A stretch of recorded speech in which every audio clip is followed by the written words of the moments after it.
Friends, have I ever told you the story of how I met with nature? Because it started out in a car ride.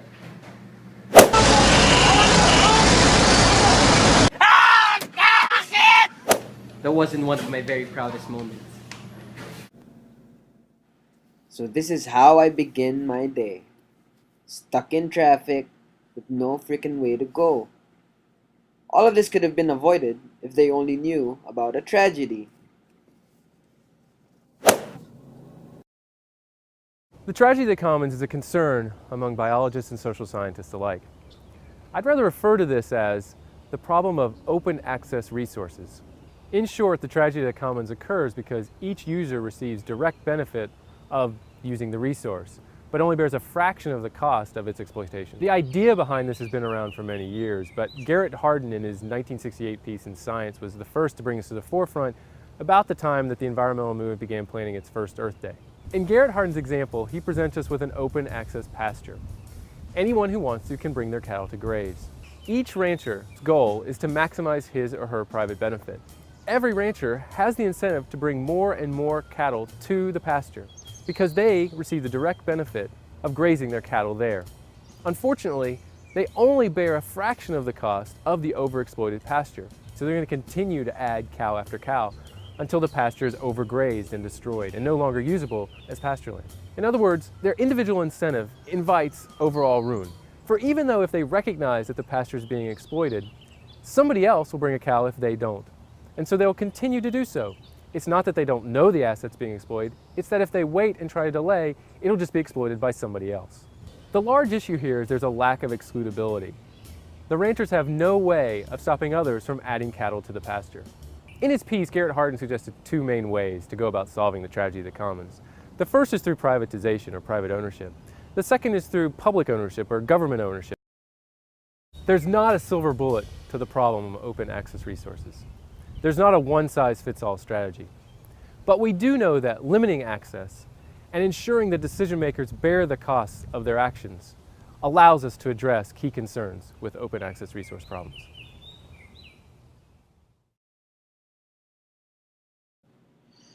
If only. Meanwhile, Gav was driving, and all of a sudden,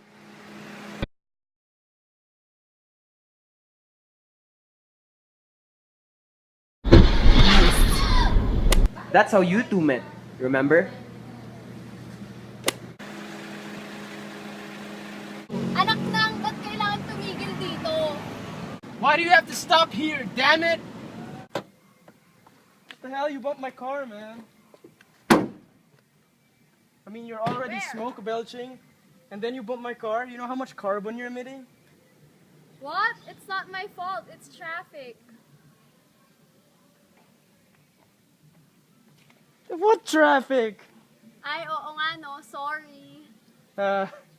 Shit. Hey, you know, forget about this. Hi, my name's Gab. I'm Aressa. so after they hit each other's car,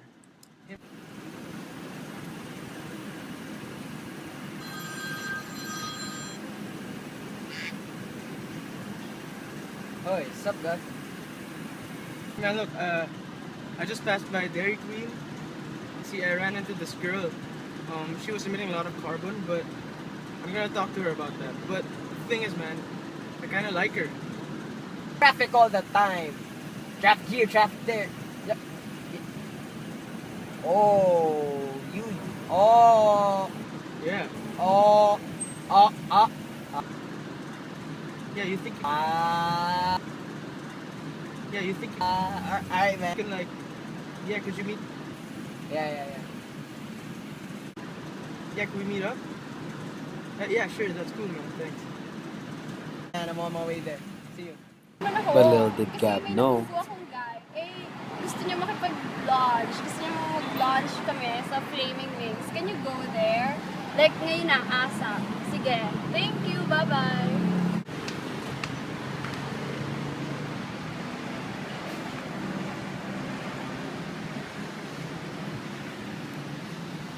Forget about how you bumped my car. Let's talk about like how much I mean it's all that carbon. I mean you were like smoke belching everywhere.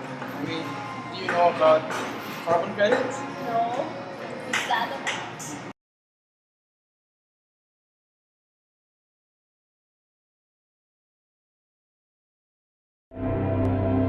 This is our world. According to leading scientists, greenhouse gases like carbon dioxide, methane, nitrous oxide, and chlorofluorocarbons are contributing to climate change. In the year 1997, representatives from more than 160 countries met in Kyoto, Japan, and committed to reduce their emissions of greenhouse gases. This is the Kyoto Protocol. And as of today, 184 countries have ratified it. For the developed world, there are many ways to achieve their targets of reduced emissions. One way is to partially pay for installations of technologies that lower greenhouse gas emissions in the developing countries. 7 seconds na mahaliyo. This is called the Clean Development Mechanism.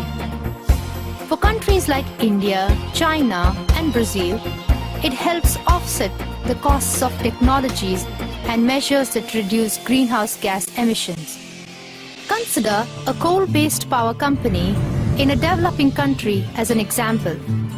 Let's assume that for every kilowatt hour of power generated, 1 ton of carbon dioxide is released into the atmosphere. Now consider that the power company sets up a wind farm. If the next kilowatt hour of power is generated from wind instead of coal, carbon dioxide emissions are cut by 1 ton. Each ton of carbon dioxide reduced is worth 1 carbon credit. The power company can sell this carbon credit to a company in a country with emission targets who is releasing, say, 2 tons of carbon dioxide instead of 1. Without the sale of the carbon credit, it may not have been possible for the power company in India. Each nation has My friend, Rochelle. we're talking about carbon credits and how each nation has been. Hey, Dad, what's up? What's up, man? Oh, this is my friend. His name's Korea. What's up, man? Where are your friends? Where are your friends? Oh, this is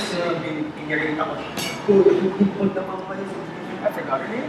Really? Yeah. Should ask her first. What's your name again? Aressa. Aressa, the girl. And- Fuck my car, yeah. And- That's, Oh, hi, I'm OJ. This is Korean. Hi. So, what were you guys talking about? carbon credits. It's just, Are you going on about this again? No, I had to, because her car was... So my Korean friend and Rosh started fighting about something, whether collective good or national interest should be prioritized. So there they went, arguing and arguing and arguing about. Funny how you started talking about McDonald's and you ended up arguing. Whatever, so. Oh, wala ko dyan. In chapter 16 of Haywood's book, global environmental issues were tackled. In particular, page 402 discusses how collective good and national interest affect the way countries decide on how to improve the environment. And this is a very difficult task after all. But see, everyone had a stand. Sue was all for national interest. Some were just bored. But as for me, in conclusion, collective good is always better than national interest. After all, if the whole world gains, I will gain.